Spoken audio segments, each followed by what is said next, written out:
नमस्कार विद्यार्थी मित्रांनो, स्वागत आहे आपले सर्वांचे या यूट्यूब चॅनलवर। आज आपण मराठी व्याकरण या विषयाअंतर्गत भाग 12 मध्ये संभाव्य प्रश्न पाहणार आहोत। चला तर सुरुवात करूया। पहिला प्रश्न, निश्चित आत्मवाचक सर्वनाम कोणते? निश्चित आत्मवाचक सर्वनाम हे स्वतःला स्पष्टपणे दर्शविणारे असतात, म्हणजेच निज हा आपला पर्याय योग्य उत्तर होईल। निज म्हणजे मी स्वतः।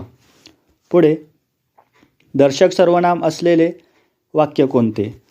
दर्शक सर्वनाम जो आहे पर्याय क्रमांक 2, कारण मित्रांनो दर्शक सर्वनाम हे वाक्यात प्रथम स्थानावर असते, म्हणजे ही हे झाले दर्शक सर्वनाम। नंतर येणारे जो आहे शब्द तो सर्वनाम आहे आणि त्यानंतर मुख्य शब्द आणि शेवटी क्रियापद असा त्याचा क्रम असतो। म्हणून ही माझी बॅग आहे हे दर्शक सर्वनाम असलेले वाक्याचे उदाहरण आहे। पुढील शब्दातील विशेषण कोणते? विशेषण अर्थात गुण स्वभाव दर्शविणारे शब्द।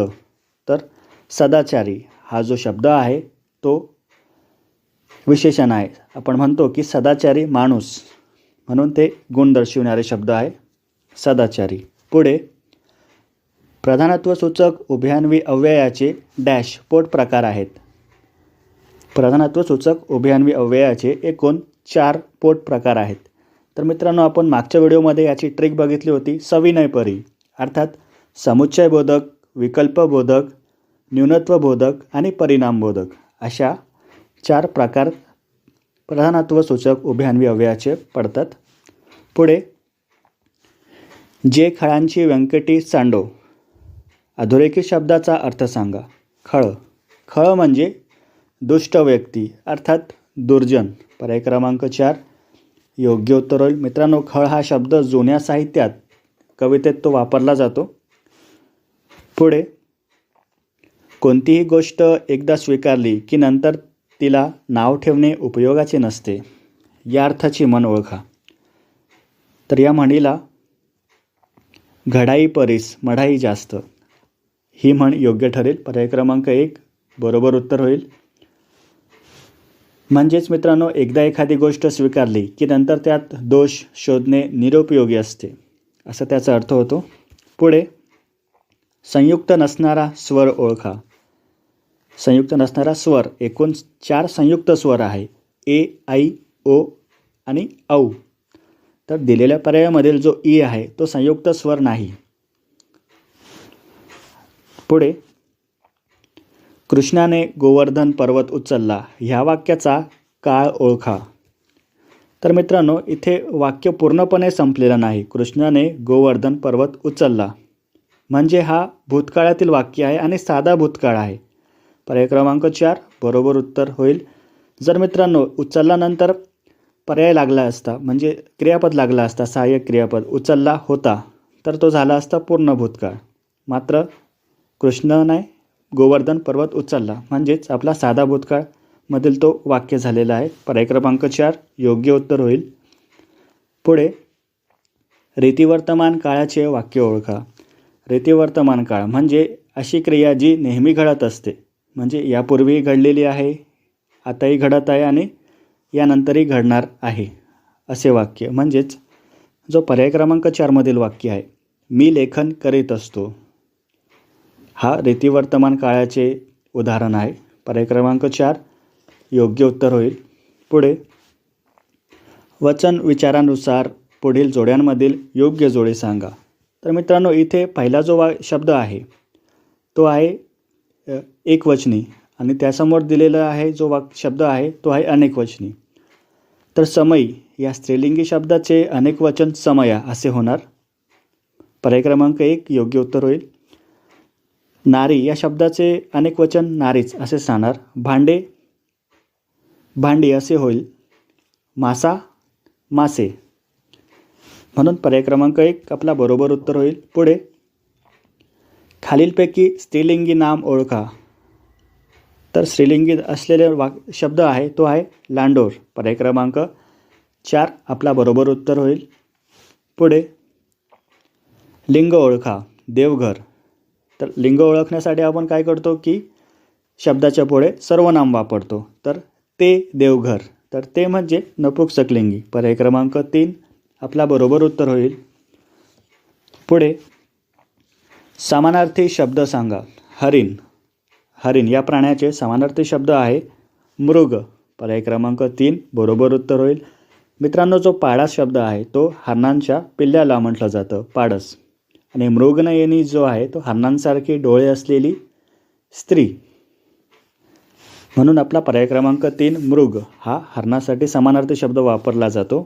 पुढे लिंग ओळखा. वरण. तर आपण मित्रांनो सर्वनाम लावून पाहणार आहोत. वरण म्हणजे ते वरण, अर्थात नपुंसकलिंगी. पर्याय क्रमांक 3 आपला योग्य उत्तर होईल.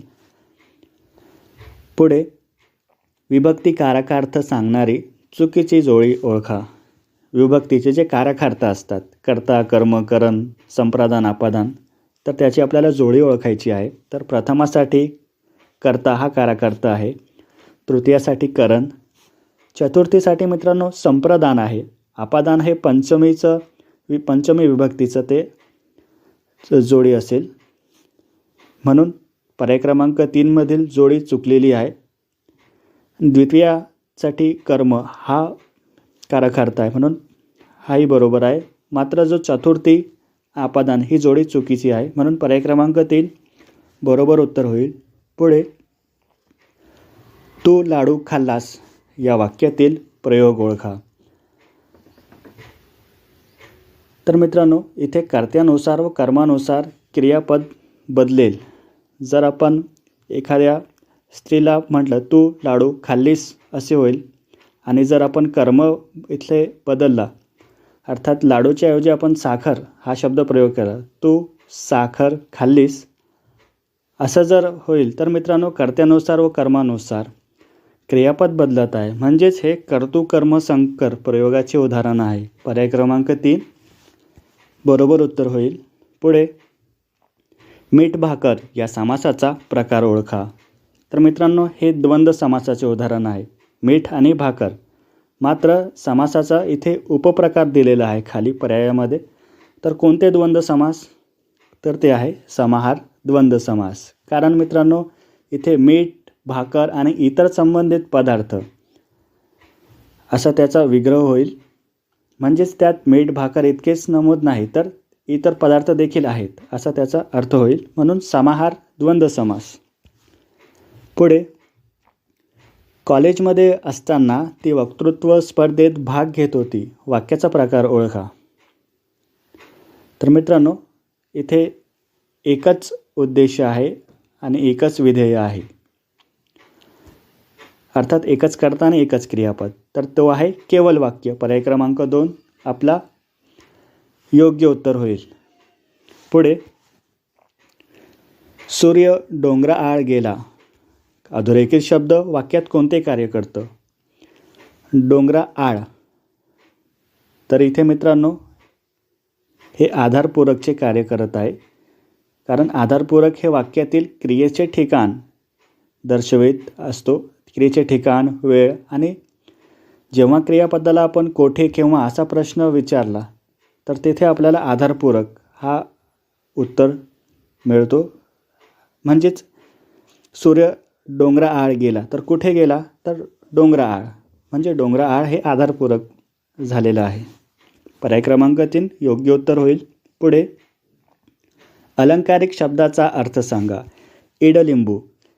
इडलिंबू हा लिंबूवर्गीय फळ आहे, जे आकाराने मोठे असते, पण त्यात रस आणि वापरण्यास ते कठीण असतो. मात्र मित्रांनो, हे जे शब्द आहे तो अशा व्यक्तींसाठी वापरला जातो तो केवळ बाह्य स्वरूपावरून प्रभावी दिसतो, मात्र प्रत्यक्षात ते निरुपयोगी गुणहीन असतो. म्हणजेच आपला पर्याय क्रमांक 4 योग्य उत्तर होईल. आळदांड मात्र निर्गुण व्यक्ती. पुढे समानार्थी शब्द ओळखा. खूण. खूण म्हणजे चिन्ह, निशाणी. पर्याय क्रमांक 4 आपला बरोबर उत्तर होईल. पुढे महिना हा शब्द कोणत्या भाषेतून मराठीत आला आहे?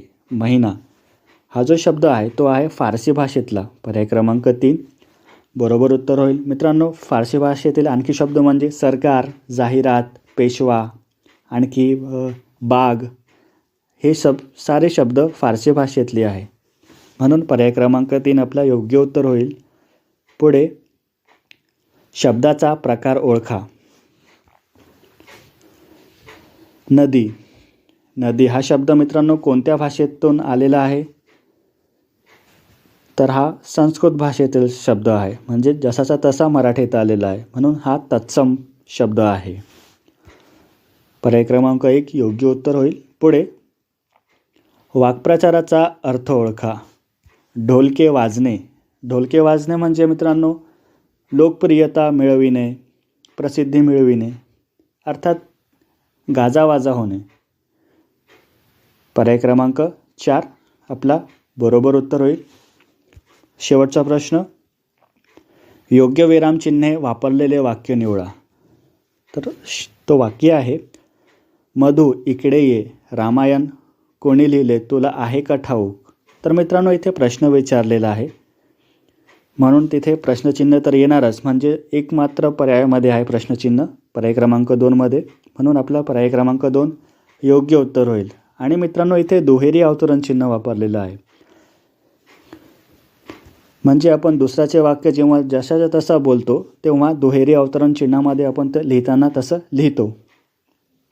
म्हणून इथे दुहेरी अवतरण चिन्ह, स्वल्पविराम, पूर्णविराम आणि प्रश्नचिन्ह अशा प्रकारे विरामचिन्ह वापरलेले आहेत. पर्याय क्रमांक 2 आपला योग्य उत्तर होईल. मित्रांनो अशा प्रकारे आपण आज 25 प्रश्न मराठी व्याकरणावरील बघितली, त्यामागचे कन्सेप्ट जाणून घेतले. व्हिडिओ आवडल्यास व्हिडिओला लाईक करा, चॅनलला सबस्क्राईब करणं विसरू नका. काही शंका असेल तर कमेंट बॉक्समध्ये नक्कीच कमेंट करा. जय हिंद, जय महाराष्ट्र.